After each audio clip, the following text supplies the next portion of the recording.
রাহিম সাংবাদিক ভাই ও বোনেরা আসসালামু আলাইকুম। তা আজকে আমার চিটাগাংয়ে আসার উদ্দেশ্য ছিল হলো এক নাম্বার হলো আমাদের ওই কোস্ট গার্ডের ওই একটা বেস যে আছে ওইটা আমি এর আগে দেখি নাই, ওইটা দেখা এবং তাদের কিছু সমস্যা আছে ওই ব্যাপারে কিছু আলোচনা করা। তারপরে আপনারা জানলেন তো কিছুক্ষণ আগে আমরা এখানে একটা আইন শৃঙ্খলা এবং মত বিনিময় সভা ছিল, এটা করা। তারপরে হয়তো আমি বিকেলে যাওয়ার সময় আমরা পুলিশ লাইনটা একটু পরিদর্শন করে যাবো এবং একটা মণ্ডপও আমি পরিদর্শন করে যাব।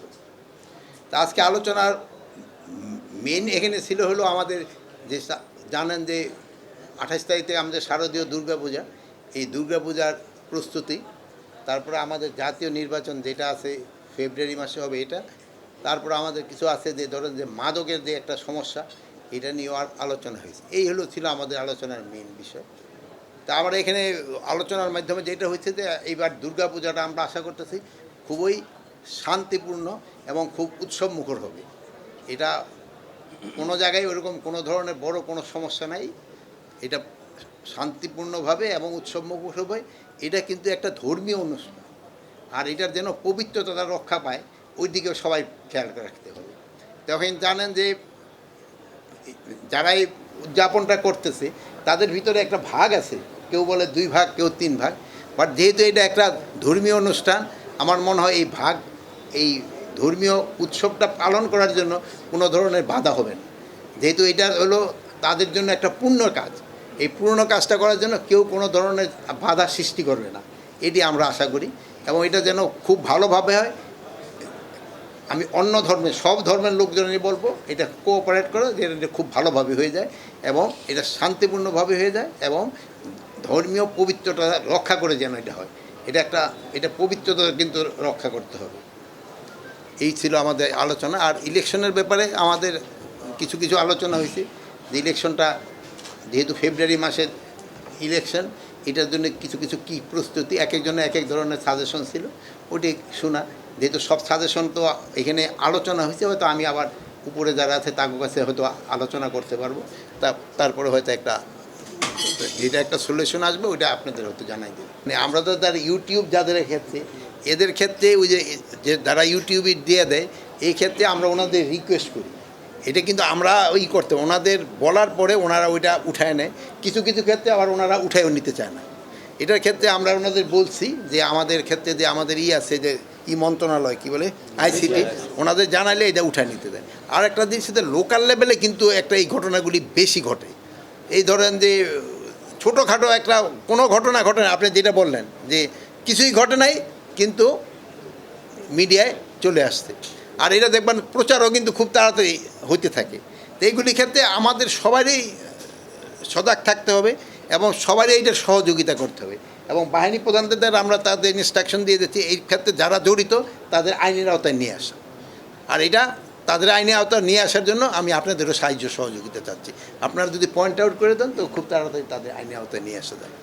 এই অস্ত্রের ব্যাপারে পুলিশের সফলতা অনেক আছে, এরা কিন্তু অনেক অস্ত্র উদ্ধার করছে, তারপরে কিন্তু কিছু অস্ত্র এখনও বাইরে রয়ে গেছে। সব জায়গায় উদ্ধার আছে, সব জায়গায় আমার এটা উদ্ধার হচ্ছে। চট্টগ্রামের এলাকাটা একটু হলো অন্যান্য এটার ভৌগোলিক এলাকাটা হলো ডিফারেন্স। এখানে পাহাড় আছে, সমুদ্রও আছে, প্লেইন ল্যান্ডও আছে। অন্য কোনো এলাকায় কিন্তু এরকম পাহাড়, সমুদ্র এবং প্লেইন ল্যান্ড নেই। এই জায়গায় যেমন ধরেন ফটিকছড়ি, তারপরে রাউজান ঠাউজান এলাকা অর্ধেক পাহাড় অর্ধেক আবার প্লেন। এইসব জায়গায় একটু করা একটু ডিফিকাল্ট। যদিও আমি এখানে মানে আমার চিটাগাংয়ে চাকরি জীবনে 4 বার চাকরি করেছি, 3 বারে আমি হিলে চাকরি করে গেছি। তো এই জায়গায় এই সমস্যাটা আছে, কিন্তু বাট ইসেতে কিন্তু উদ্ধার হচ্ছে এবং ইলেকশনের আগে আরও উদ্ধার হবে।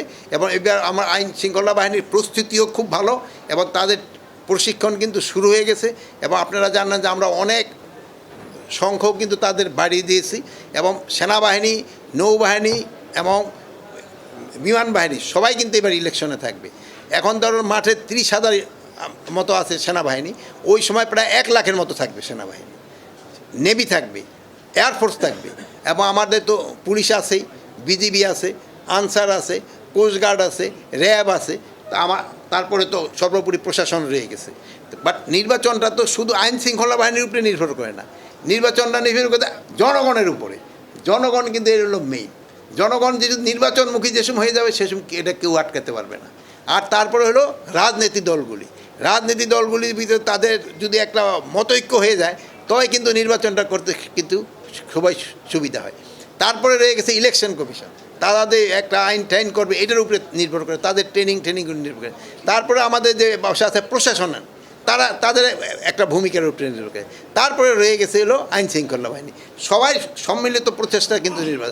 আর সর্বোপরি রয়ে গেছেন আপনারা সত্যি ঘটনাটা যদি দেন, দেখেন প্রথম দিকটা কিন্তু আমাকে পার্শ্ববর্তী দেশ অনেক উল্টাপাল্টা খবর দিত, আপনারা কিন্তু এটা কাউন্টার করায় আপনারা সত্যি খবরটা দেওয়ায় কিন্তু এখন কিন্তু তাদের সংখ্যা কমে গেছে। বাট এই পুজো উপলক্ষে কিন্তু তারা আবার করা শুরু করবে। আমি আপনাদের অনুরোধ করব, আপনারা আগে যেই ভূমিকাটা পালন করছেন এবার ওইভাবে করবেন এবং তাদের কাউন্টার করবেন এবং জনগণ যেন সত্যি ঘটনাটা পায় ওইটার ব্যবস্থা করবেন। এবার আমি ডিসিএসপি এবং এদেরও সবাইকে বলছি, ঘটনা ঘটার সাথে সাথে সত্যি ঘটনাটা আপনাদের কাছে যেন প্রকাশ করে দেয়। ওই সত্যি ঘটনাটা প্রকাশ না করলে এইটা সেই সময় বিভিন্ন ধরনের গুজব সৃষ্টি হতে থাকে। ধরেন যে আপনারা তো জানেন যে মিয়ানমার বাহিনী যেটা আছে, যেটা আপনারা বলেন কি বলে তাপকো, বাট আমি এটা বলি মিয়ানমার সেনাবাহিনী যেটা, তারা কিন্তু বর্ডার এলাকায় এখন আর নাই। এটা পুরাটা কিন্তু আরাকান আর্মি দখল করে নিয়েছে। এখন মিয়ানমার আর্মির সাথে আরাকান আর্মির একটা যুদ্ধ চলছে। এখানে আমাদের আরএসও রয়ে গেছে, প্লাস আরসা রয়ে গেছে। তাদের ভিতর ওই এলাকাটা একটা সমস্যা এলাকা, বাট আমাদের আইন শৃঙ্খলা বাহিনী কিন্তু ওখানে মোটামুটি ভালো কাজ করতেছে, পরিস্থিতি মোটামুটি একটা নিয়ন্ত্রণের ভিতরেই রাখছে।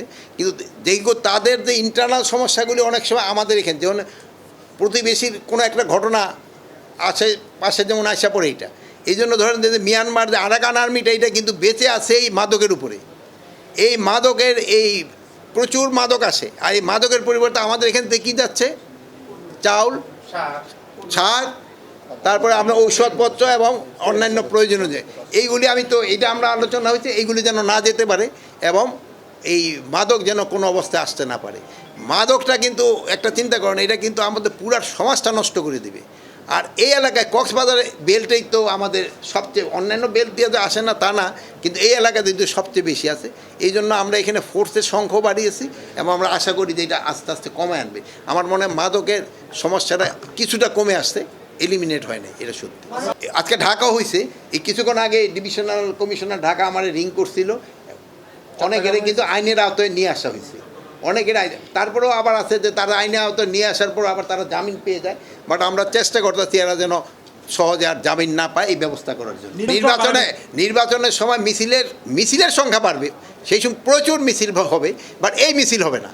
সেই সময় অন্যান্য সবাই মিছিলের জন্য বের হয়ে যাবে, মিছিলের সংখ্যা কিন্তু বেড়ে যাবে, এটা আমি বলতে পারি। বাট এই যে এখন যারা যে ছোটোখাটো মিছিল করে এইগুলি হবে না। অনেকে অনেক কিছুই বলে, শোনে আমরা এই ব্যাপারে সজাগ আছে, আইন শৃঙ্খলা বাহিনী এই ব্যাপারে সজাগ আছে, প্রশাসন এই ব্যাপারে সজাগ না। রোহিঙ্গা ব্যাপারে বাংলাদেশের কোনো থ্রেট নাই, বাট আমাদের হলো চেষ্টা যত তাড়াতাড়ি তাদের দেশে পাঠায় দেওয়া, যত তাড়াতাড়ি আমরা পাঠিয়ে দিতে পারবো আমাকে সমস্যার সমাধান হবে। এই তো কোনো আশঙ্কা দেখছি না, বাট এই ক্ষেত্রে যেহেতু আপনারাও কিন্তু লোকজনদের করবেন, সজাগ করবেন।